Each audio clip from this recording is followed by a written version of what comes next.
वो आपके बीच में अपनी बात रखेंगे। तो इससे पहले मैं 2 मिनट आपके बीच में अपनी बात और अपनी अपील रखना चाहता हूँ। मेरे प्यारे बच्चों, बुजुर्गों और साथियों, ये नगर पंचायत का चुनाव आपका, ये बहुत महत्वपूर्ण चुनाव है।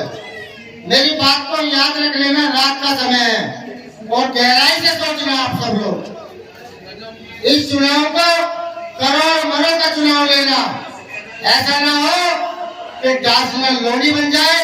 लोनी की हालत आपने देख ली है, जब से लोनी में चेयरमैन दूसरे लोग हुए हैं, कितनी तंगी हमारे भाइयों को लोनी में होती है।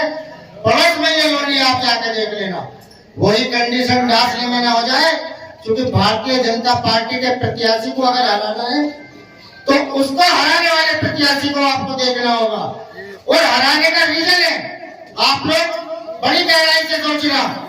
क्योंकि जो दो प्रत्याशी पल्ले कोने से लड़ रहे हैं, चाचा और भतीजे, उनके वार्ड सिर्फ 2 हैं। जब जब चुनाव हुए चेयरमैन साहब दोनों वार्डों से, एक से 450 वोट और एक से 600 वोट, यानी 1000 वोट दोनों वार्डों से लेकर आए। अब 2 लड़ रहे हैं तो दोनों की 500 वोट मान लो।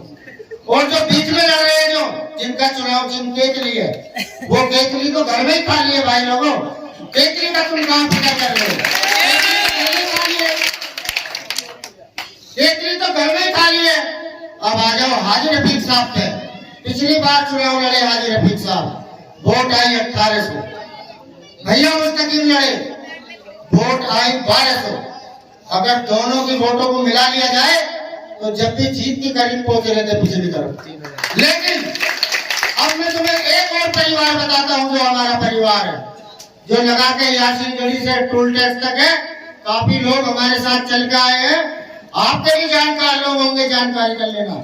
जब पिछली बार हाजी रफीक साहब आपके बीच में चुनाव लड़े थे, तो हाजी रफीक साहब को जितना वोट पोल हुआ होना था, उसका मात्र 35% वोट लेके हाजी रफीक साहब ने 1800 वोट प्राप्त करी थी। और जो हमारे परिवार का वोट है, जलाल खानी महल्ले का, आप लोग जानते हो, लगभग 2000 वोट हमारे परिवार का है। तो अब तुम समीकरण में आकर देख लो कि 500 वोटों वाला चुनाव लड़ा सकता भारतीय जनता पार्टी के प्रत्याशी को, या वो प्रत्याशी चुनाव लड़ा सकता है जिसकी केतली भी घर में खाली है। अगर भारतीय जनता पार्टी के प्रत्याशी को कोई चुनाव लड़ा सकता है तो वो आपके बीच में है हजन परवीन, और उनके रूप में हाजी रफीक और भैया मुस्तकीम है। बात को याद रखना, आपको गुमराह करने वाले लोग होंगे, उनका मिशन है, उन्हें लड़वाया गया है। उनका चुनाव जीतने का मकसद नहीं है, उनका मकसद ही कुछ और है। तो ऐसा काम मत कर लेना। अब तक तो हमारे घरों में बिजली वाले चेकिंग करते थे, पुलिस वाले चेकिंग करते थे। ऐसा न हो आने वाले टाइम में हमारे पकाने की भी चीज चेक हो कि घर में क्या पकड़ा। मैं बिल्कुल जिम्मेदारी के साथ कह रहा हूँ। आप लोग तो लोनी में जाकर देख लो, बिल्कुल गुमराह होने की जरूरत नहीं है। अगर भारतीय जनता पार्टी के प्रत्याशी को आज के टाइम में कोई चुनाव में लड़ा, आपके सबके प्यार से और पूरे कस्बे से वोट मिली है, चारों कोने का आदमी है। कल एक प्रत्याशी है जनसभा करके गए थे, जो बड़ी बड़ी बात करके गए थे, उनके कारनामों को आप लोग जानते हैं। पिछली 1-2 योजना में चुनाव हुआ था, हाफिज जी अताउल्ला साहब चुनाव जीते थे। तो हाफिज जी अताउल्ला, हम तो कहते कोई भी जीते, हमने भी जीत स्वीकार करी थी, हम भी इसी कस्बे के रहने वाले हैं। कोई बता दे हमारे परिवार के आदमी ने कहीं बदतमीजी करी हो या एक भी शिकायत हो। यही लोग हैं जो देख लिए जगह जगह का चुनाव लेकर आए हैं। इन वार्डों में इनका क्या करता आप लोगों को भली बात पता है। तो किसी के बहकाया में मत आना। ये आपके चुनाव लड़ने के बाद हाथ नहीं आएंगे, कोई दिल्ली और गाजियाबाद मिलेगा।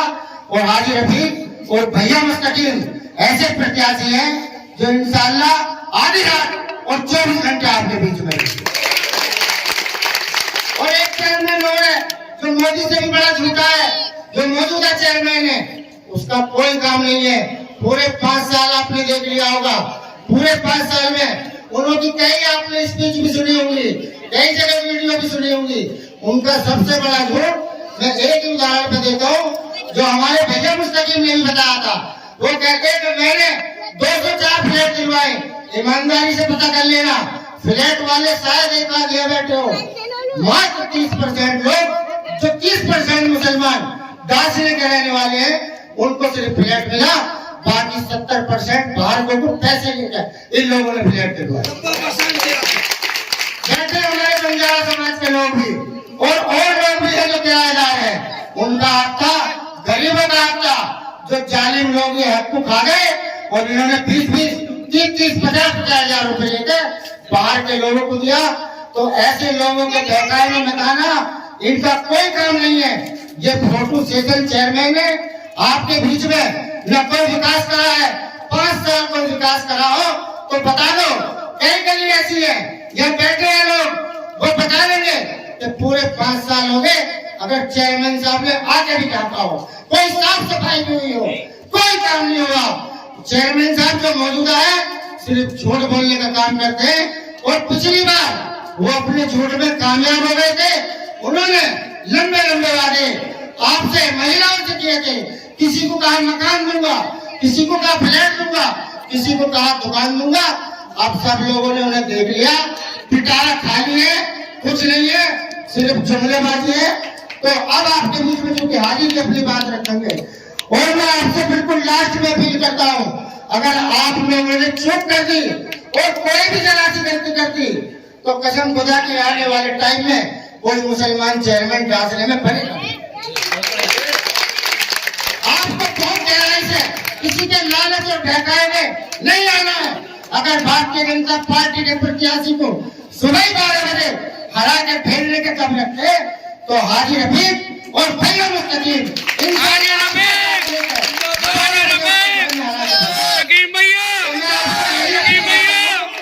आने वाली 11 तारीख को स्कूटर के चुनाव चिन्ह पे अपनी मोहर लगा के अर्जन परवीन को कामयाब बनाए। अपनी बात को यही खत्म करते हुए मैं गुजारिश करूंगा और तालियों से सब लोग स्वागत करें। हाजी रफीक साहब अपनी बात रखेंगे। हाजी रफीक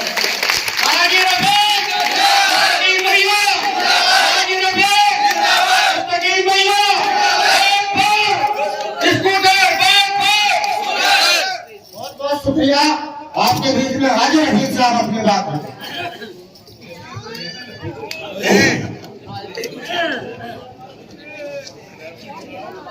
सबसे पहले सभी को सलाम वालेकुम।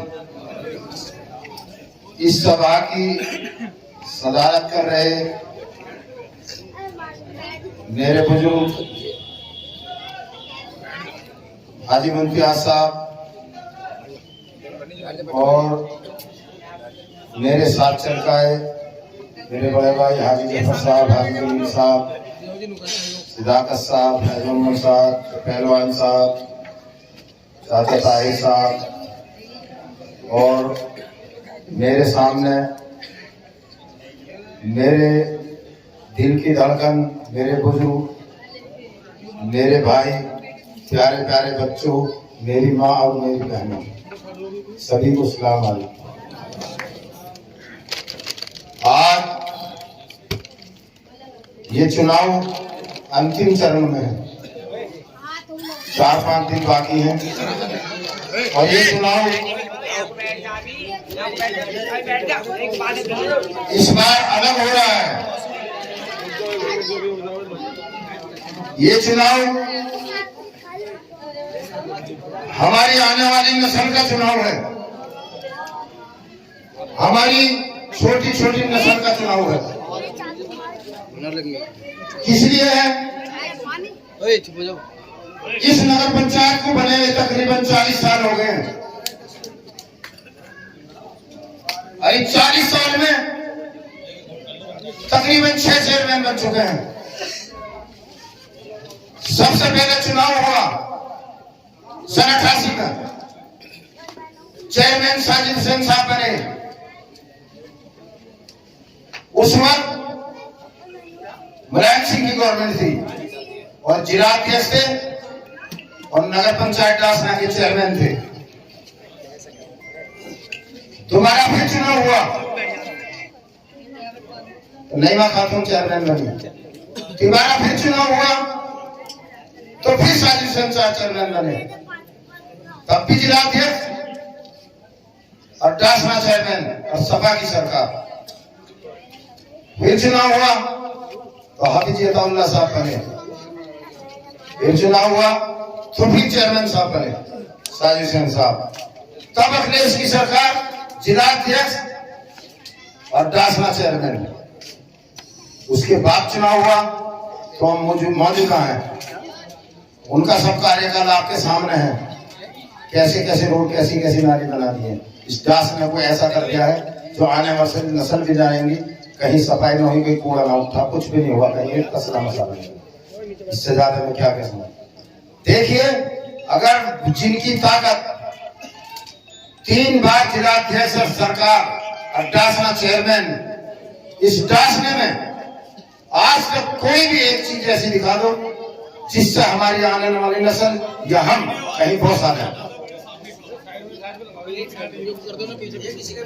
आज आपको डासने में बखूबी इल्म है कि सबसे ज्यादा हमें शिक्षा और तालीम की जरूरत थी, जिससे हमारे बच्चों का भविष्य बनना चाहिए था।